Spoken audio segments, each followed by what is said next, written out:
The French Revolution was the period in French history that officially stretched from the meeting of the Estates General on May 5th in 1789 to the beginning of the Napoleonic rule in 1805. There were several aspects of French society, such as social, political, and economic, that contributed to the happening of the events during the Revolution. As a result of this, many political groups arose with the mission to battle for a better France. One such group were the Hebertists, led by populist journalist Jacques Herbert. Born 1757. The success and strength of Herbert as a leader was amplified due to the unfit absolute ruler during the time of the Revolution, Louis XVI. Herbert's paper, Le Pareil de Chêne, was the outlet for his political opinion and can be held largely accountable for his political influence. The Hebertists were aware of the political nature of the Church, and their popularity is, to an extent, contributed to the fact that they took action against the power of the Church. However, the violence and radicalism of the Hebertists inevitably led to their downfall. Yet, they were successful as a political group, which all started with the strength of Herbert's leadership success. At the time of the French Revolution, France was subjected to an absolute monarchy under the rule of King Louis XVI until his death on 21st of January in 1793.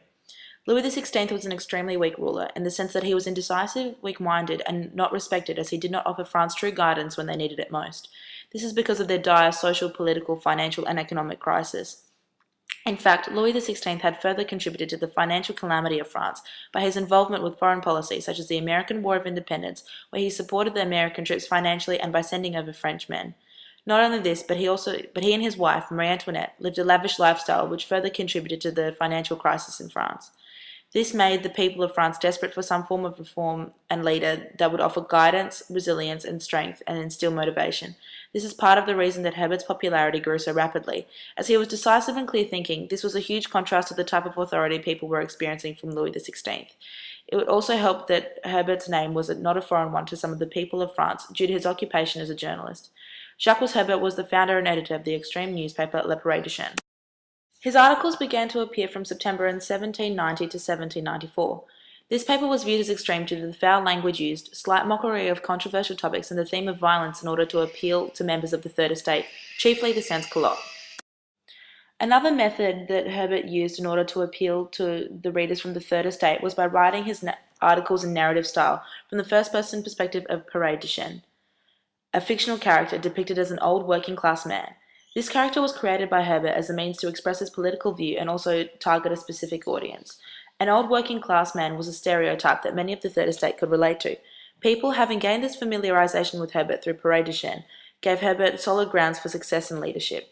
With growing popularity, Herbert and his faction began to take action. The Hebertists' growing popularity led them to gaining political strength. One of the key ideals the Hebertists had was the de-Christianization of France.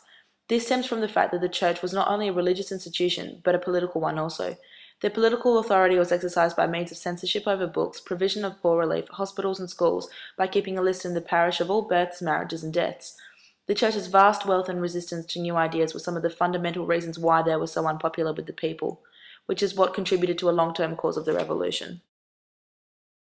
Because of the depth of power the Church had, the Hebertists took revolt against the Church to an extreme, by attempting to convert the whole of France to a new system of worship called the cult of reason.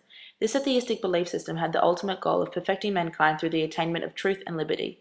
The notion had an extreme take on Enlightenment ideas and spread quickly in the year 1792. By November 10th in 1793, Notre Dame, a famous religious establishment, was converted to the cult of reason, an institution for the practice of cult of reason. The impact of this was the heightening awareness of the extremist nature of the Hebertists, which would eventually prove detrimental to their existence. It was the violence and the radicalism exercised by the Hebertists to achieve their ideals that led to their fated demise. The Hebertists were involved in the September massacres in 1792, in which 3 bishops and over 200 priests were killed by angry mobs. This was an outcry against the Church and its authority by Third Estate members trying to prove that they have authority of their own lives by taking somebody else's that were higher than them. This was a radical and violent approach to the attempt of lessening the authority of the Church, and the Hebertists had hoped it would contribute to the long-term downfall and eventually eradication of the Church. The Hebertists were also supportive of the politically verbal attacks against the Girondin faction, a political group within the Legislative Assembly that campaigned for the end of the monarchy yet resisted the growing intensity of the revolution. Hebertists believed that the Girondin faction, along with other revolutionaries such as Danton, Philippot, and Robespierre, were being too moderate in their approach to reform. These attacks and general extremist approach to the revolution from the Hebertists resulted in Herbert himself, along with fellow faction members, being executed on March 24th in 1794. Historian Simon Sharma says their view was an anarchic notion of popular government, always armed to impose the will of the people on its mandatories, and took form of support for unrelenting surveillance, denunciation, indictment, humiliation, and death. The background of an unfit ruler, Louis XVI, during the French Revolution is what contributed to the success of Herbert's leadership. His paper Le Pere de Chaine familiarized Herbert with the majority of French society and was another contributing factor to his popularity. He began to take radical actions in order to achieve reform. His violent and radical approach ultimately led him to the guillotine. However, despite the movement of the Hebertists being weakened after the executions, it still played a significant role in the French Revolution as it continued to advocate change in the religious spectrum of French society. The commitment to change and ruthlessness exercised to achieve change was something that shook the foundations of society at the time, and it forced people to consider not only that there must be change, but also how it must occur. This is the predominant legacy of the Hebertists.